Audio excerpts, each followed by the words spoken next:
আজ আমরা আলোচনা করব এবছর যারা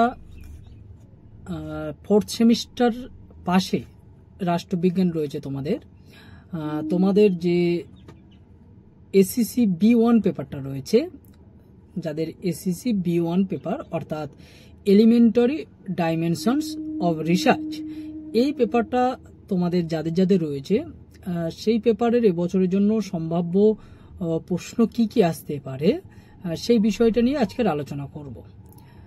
তো তার আগে যারা আছে আমার চ্যানেলে নতুন, তারা আমার চ্যানেলটাকে সাবস্ক্রাইব করে দাও, কারণ তোমাদের রাষ্ট্রবিজ্ঞান সংক্রান্ত যে কোনো প্রশ্ন বা যে কোনো সাজেশান সবই আমার এই চ্যানেলে পেয়ে যাবে।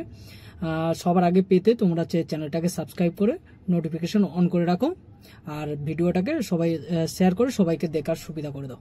তো দেখো, তোমাদের যে এই পেপারে যে সাজেশনটা আমি রেখেছি তার মডিউল 1-এর যে প্রশ্নগুলো দিয়েছি, তার প্রথম প্রশ্ন যেটা রয়েছে, গবেষণার মূল উদ্দেশ্যগুলি কি?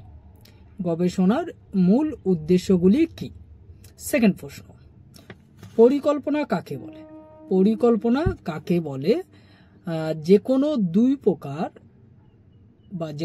প্রকারের গবেষণা পরিকল্পনার আলোচনা করো, বা এটা ঘুরিয়ে দিতে পারে যে গবেষণা পরিকল্পনা কাকে বলে, গবেষণা পরিকল্পনার উদ্দেশ্য বর্ণনা করো।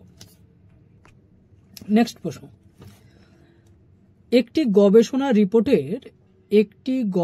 রিপোর্টের মূল উপাদানগুলি ব্যাখ্যা করো। একটি গবেষণা রিপোর্টের মূল উপাদানগুলি ব্যাখ্যা করো, বা এই প্রশ্নটাকে তোমাদের ঘুরিয়ে দিতে পারে গবেষণাপত্র লেখার পদ্ধতিটি লেখো। গবেষণাপত্র লেখার পদ্ধতিটি লেখো। পরের প্রশ্ন, সামাজিক গবেষণায় নৈতিকতার বিষয়গুলি আলোচনা করো। সামাজিক গবেষণায় নৈতিকতার বিষয়গুলি আলোচনা করো। পরের প্রশ্ন, প্রকল্প কাকে বলে? প্রকল্প কাকে বলে? গবেষণায় প্রকল্পের প্রয়োজনীয়তা ব্যাখ্যা করো। গবেষণায় প্রকল্পের প্রয়োজনীয়তা ব্যাখ্যা করো। পরের প্রশ্ন, গবেষণায় বিভিন্ন প্রকার ভ্রান্তির উপর একটি টিকা লেখো। গবেষণায় বিভিন্ন প্রকার ভ্রান্তির উপর একটি টিকা লেখো। পরের প্রশ্ন, চল কাকে বলে? চল কাকে বলে? উপযুক্ত উদাহরণ দিয়ে নির্ভরশীল ও স্বতন্ত্র চলের বর্ণনা দাও।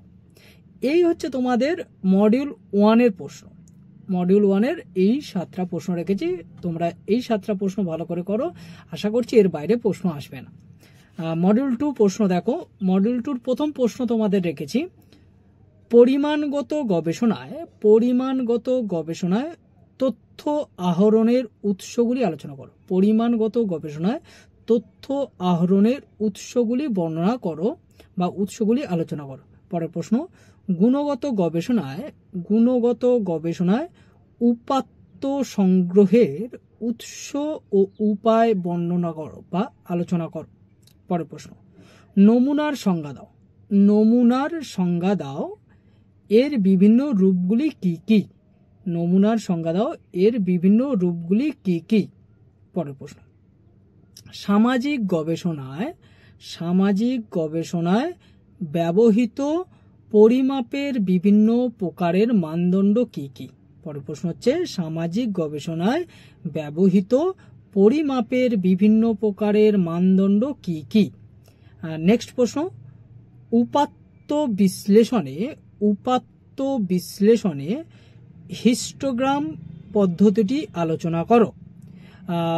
এর সঙ্গে আরেকটা প্রশ্ন করে রাখো যে পাই চার্ট সম্পর্কে, পাই চার্ট পদ্ধতিটি আলোচনা করো, বা পাই চার্ট কোনো একটা, এখানে তোমাদের কোনো একটা হচ্ছে এক্সাম্পল তুলে দিয়ে দিতে পারে, দিয়ে সেখানে পাই চার্ট করতে বলতে পারে। এই হচ্ছে তোমাদের টোটাল যে মডিউল 1 এবং মডিউল 2-র প্রশ্ন। আশা করছি তোমরা এই সাজেশনটাকে পুরোপুরি ভালো করে করো। এখানে যা প্রশ্ন দিয়েছি তোমরা খুব ভালো করে করো, বলে এখান থেকে তোমাদের যে প্রশ্ন জানা এসে যাবে, এর বাইরে থেকে প্রশ্ন আসার সম্ভাবনা সেই অর্থে নেই। তো এগুলোই ভালো করে করো। আজকের এই পর্যন্ত, আবার দেখা হচ্ছে অন্য ভিডিওতে।